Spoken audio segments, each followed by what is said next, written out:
Yun, so guys, meron tayong ditong Epson L6170 na ang problema is need to replace the maintenance box.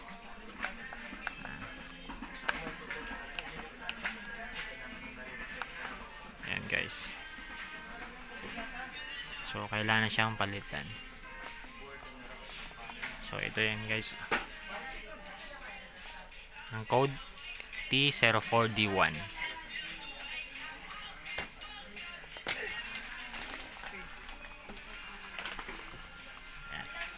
Guys. So, bagong-bago, original. So, papalitan natin yan. So, ito lang yun guys. Off lang muna natin ang printer.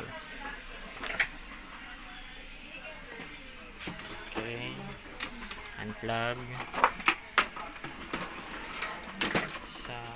Sa right side, sa likod. Yan.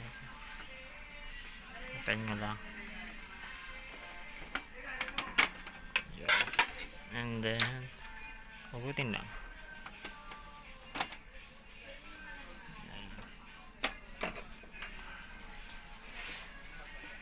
So, yan guys. And then, papalitan natin ng bagong maintenance box.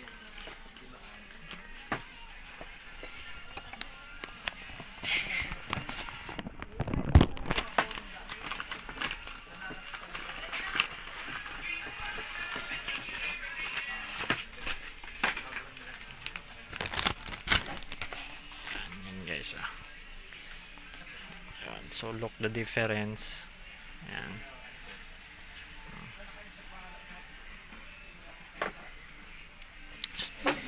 So yun guys, sa mga susunod na mga model ng Epson is possible lahat na maintenance box. So mawawala na yung resetter, software resetter. So maintenance box ang papalitan.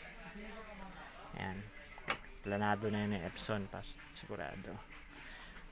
Kahit yung mga entry level lang, yung mga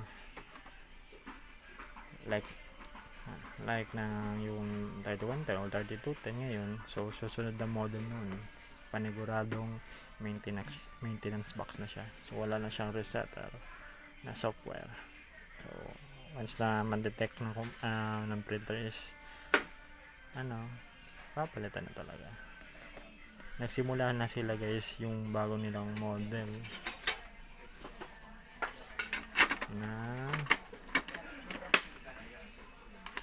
L8050. So yun guys, L8050 is maintenance box na yun.